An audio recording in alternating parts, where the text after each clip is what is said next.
فتاوی رضویہ شریف میں اعلیٰ حضرت نے اسی واقعے کو ذکر فرمایا ہے۔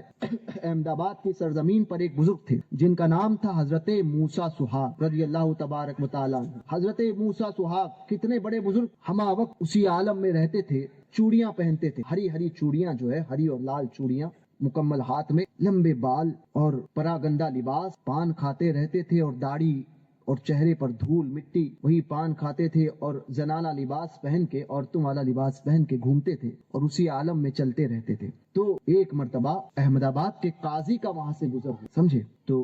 قاضی صاحب نے جب ان کو دیکھا، جمعہ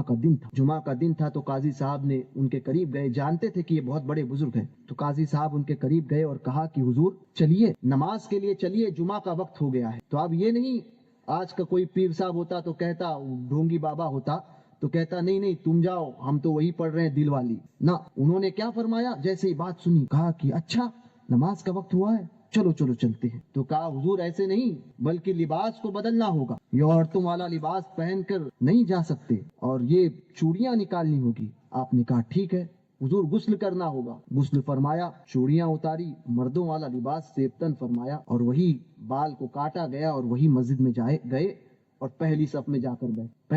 جا کر بیٹھے۔ جانے کے بعد اب مؤذن نے خطبے کی اذان، جس کو اذان ثانی کہتے ہیں، وہ اذان پکاری۔ جیسے ہی وہ اذان پکاری اور کہا اللہ اکبر اللہ اکبر اللہ اکبر اللہ اکبر، یہ کہنا تھا، حضرت موسیٰ سہاگ پر ایک وجدانی کیفیت طاری ہوئی اور زور سے چلایا، یا حیو یا قیوم یا حیو یا قیوم یا حیو یا قیوم۔ یہ کہنا تھا، ہاتھ آسمان کی طرف لہرائے، پھر سے بنگڑیاں چوڑیاں ہاتھ میں آئی،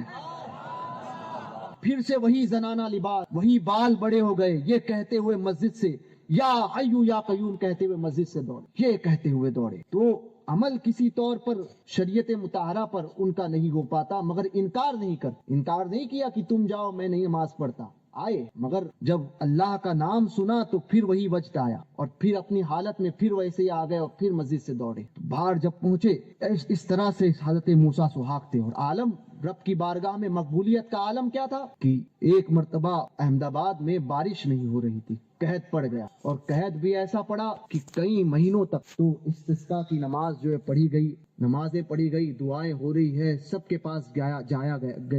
پہنچا گیا، سب نے دعائیں فرمائی مگر کچھ کام نہیں آ رہا۔ ایک بزرگ کے پاس جب پہنچے تو بادشاہ سے بزرگ نے کہا کہ اس وقت صرف موسیٰ سہاگ ہے جو بارش گرا سکتے ہیں، سمجھے؟ اور ایسے اللہ کے ولیوں کو خود کا ہوش بھی نہیں ہوتا کہ لوگ آئے تو پیسے دیں تو پیسے اپنے جیب میں رکھے، نہ، وہ اپنی دھن میں ہوتے ہیں، کبھی رکھ لیے، کبھی پھینک دیے، کبھی پھاڑ دیے، تو ایسے اللہ کے ولی ہوتے ہیں۔ تو بارش نہیں ہو رہی تھی، حضرت موسیٰ سہاگ رضی اللہ تبارک و تعالیٰ عنہ کی بارگاہ میں راجہ بادشاہ اپنی رعایا کو لے کر پہنچا تو وہی مٹی کے ڈھیلے میں کچھ کھیل کر رہے تھے، مٹی کے پاس بیٹھے ہوئے تھے اور ڈھیلے کو لے کر کچھ کھیل رہے تھے، ایسے ہی دیکھ رہے تھے، آسمان کی طرف دیکھ کر یوں کر کے مٹی کے ساتھ کھیل رہے تھے۔ اچانک جو ہے وہ راجہ بادشاہ کو دیکھا تو کہنے لگے کیا کام ہے؟ تو بادشاہ نے حضور دعا فرمائے بارش ہو جائے۔ تو دیکھو اولیاء کاملین، یہ نہیں کہ میں کرتا ہوں، نہ، فرمایا جا میرے پاس کیا ہے، جا، میں تو ایسا ہی آدمی ہوں،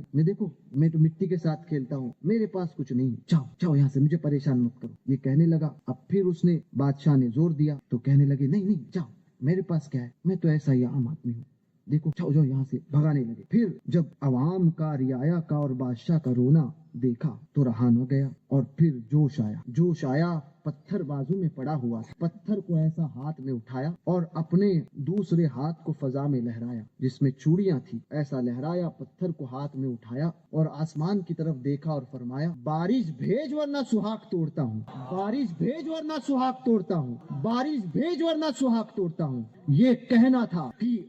اعلیٰ حضرت فتاوی رضویہ میں شریف میں لکھتے ہیں، چاروں طرف سے گھنا گھن بادل آئے ہیں، چاروں طرف سے ایسے بادل آئے، چاروں طرف سے کالے بادل چھا گئے پورے احمد آباد پر اور ایسی موسلا دھار بارش ہوئی کہ پورا جل تھل ہو گیا۔